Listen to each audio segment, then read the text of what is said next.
11 minutes before 7, new overnight. The president left Washington, D.C. and arrived in Saudi Arabia this morning for talks with King Salman and other leaders from Gulf Cooperation Council countries.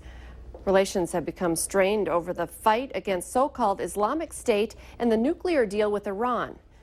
U.S. Defense Secretary Ashton Carter is on the trip as well with President Obama. A very good morning, everyone, and thank you so much for waking up with the Valley today. Kyle Bosch here with Lisa Bedeau. We get started with nonstop news and weather all the way up to the top of the hour to help you plan your day. And we do start with breaking news we've been following for you since we went on the air at 4:30 this morning. The North Dakota Highway Patrol has issued an Amber Alert for a missing one-year-old child. Kensley Olson is believed to have been abducted or otherwise is in danger. She was last seen at a home in Poplar, Montana. Kensley may be with Melinda Tweet and Timothy Dornheim. Their pictures are on your TV screen right now. They may be driving a silver Chrysler 300 with North Dakota plates KCV 650. Now, both suspects are from the Minot area, and police think they may be headed that way. Now, we do have all of these pictures and more information about the case posted at our website, valleynewslive.com. If you do have any information or see something suspicious, you are asked to call 911.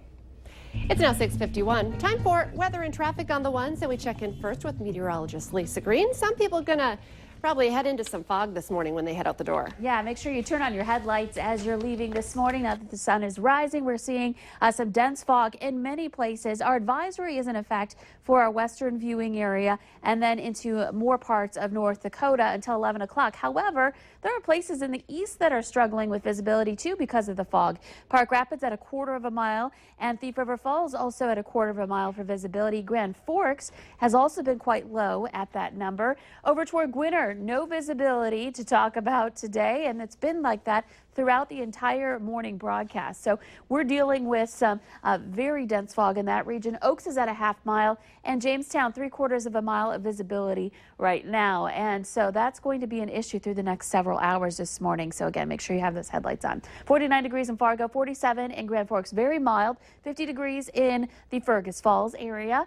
And we're looking on our hourly planner at temperatures that are going to be starting in the 40s and eventually rising into the 60s. So a mild day once we get rid of this fog. Notice outside we're seeing that mist and that haze on the horizon. That's where that fog has formed here in Fargo-Moorhead. Not as dense as other places, but still a bit foggy. And temperatures making their way into the mid to upper 60s when we get that sunshine too. So eventually this morning we'll see this fog kind of break apart, and then we'll see those clouds as well and eventually have some sun developing from west to east today with very light wind too. Here's a look at the next couple of days. Today, 68 degrees your high. The fog gets out of here. Even some lingering sprinkles in the east moves on. And then for Thursday, a little cooler, 62 your high temperature with partly cloudy skies. And Friday looks really nice, 65 degrees. And for your Saturday, expect to see temperatures into the 60s, 69 on Saturday. And then for Sunday, 63. We do have a chance for some rain through the weekend and into Monday, and timing on this still looks to be a little bit iffy, so stay tuned for your weekend forecast. Let's check in now with Al. We're eastbound on Interstate 94 once again. Road service tends to be dry. Traffic has really picked up. Both east and westbound lanes of Interstate 94 are pretty darn busy. We have congestion around the tri-level, which I'm just passing through right now. 45th Street, quite a bit of congestion there as well. Interstate 29, 32nd Avenue South, you're seeing a fair amount of congestion there as well. And speaking of congestion, don't forget, tomorrow, work starts on 13th Avenue, and that stretch from just about 45th Street all the way over to 38th. In other words, from Coles to West Acres. It's going to be a mess out there. Christy's going to be out there tomorrow morning. She'll fill you in on all of that. Right now, things are looking pretty good, though. Alana Valley Today traffic. 6 minutes now before 7, we're also following breaking news out of northern Minnesota. The Lake of the Woods County Sheriff's Office is investigating after a body was found in the water near the U.S.-Canadian border yesterday. Dispatchers told Valley News Live overnight that no details will be released until later today. Authorities, you might remember, are still searching for the body of 28-year-old Keith Ayers, who disappeared while fishing with 2 friends in October in that area. The bodies of the other men were recovered. Officials are again not commenting yet on the identity of the body found yesterday. Well, you'll want to watch out for more cones on the road in downtown Fargo today. NP Avenue is going to be closed to traffic between Broadway and Robert Street starting today. It's part of the downtown fire station renovation. The restrictions will be in place for about a month. Police in the Fargo area say there is a bad element moving in that could be a source of drugs causing so many overdoses recently. Investigators have confirmed to Valley News Live Mexican drug cartels are operating right here in the FM Metro, bringing in meth, heroin, fentanyl, and other drugs. West Fargo Police Chief Mike Wrighton says with the oil slowdown in western North Dakota, the cartel's attention has turned to the east. We're on the interstate system, so transportation is relatively easy to our area. We're not far from the Minneapolis area or even Chicago for that matter. Police tell Valley News Live they are working to fight the problem. There was a high-profile drug bust at a North Fargo home earlier this month, and last week Moorhead Police partnered with the DEA to raid a suspected drug dealer's home. A Minnesota man plans to plead guilty to setting a Somali restaurant in Grand Forks on fire. 25-year-old Matthew Gust of East Grand Forks is charged with use of a destructive device during a crime of violence and malicious use of an explosive device. He faces a maximum penalty of life in federal prison, but will likely get less time as part of the plea deal. Authorities say the December 7th fire at the Juba Coffee House was started by a homemade explosive. The city of Fargo wants to remind people not to use toilets as trash cans. This after the city lift station pump was found covered in junk that was flushed down the toilet. What a gross picture there. Officials say items like baby wipes, tampons, and even hair should not be flushed because they restrict the flow of water, which causes sewer backups. Plumbers say they get 6 to 8 calls per week to fix pipes that are clogged with inappropriate items. The cost to fix the problem can run $100 to $300 depending on the damage. Well, parents and kids will be flocking to the Chihinkapa Zoo in Wahpeton this weekend as that zoo gets ready to open for the summer season. Already there, the zoo's biggest fan, the Valley Today's Christy Larson. She's joining us live from the zoo where she is up early with all of the animals. Good morning, Christy. Good morning. That's right. I'm here with Ambria, who's going to show us and talk to us a little bit about the training you guys do. This is something kids and parents get to watch. Yep. So if you guys come down on Saturday, you can see Copper's doing his up behavior right now. We do training for veterinary purposes, mostly and added enrichment. The up behavior allows us to see their abdomen and make sure they don't have any cuts or anything going on there.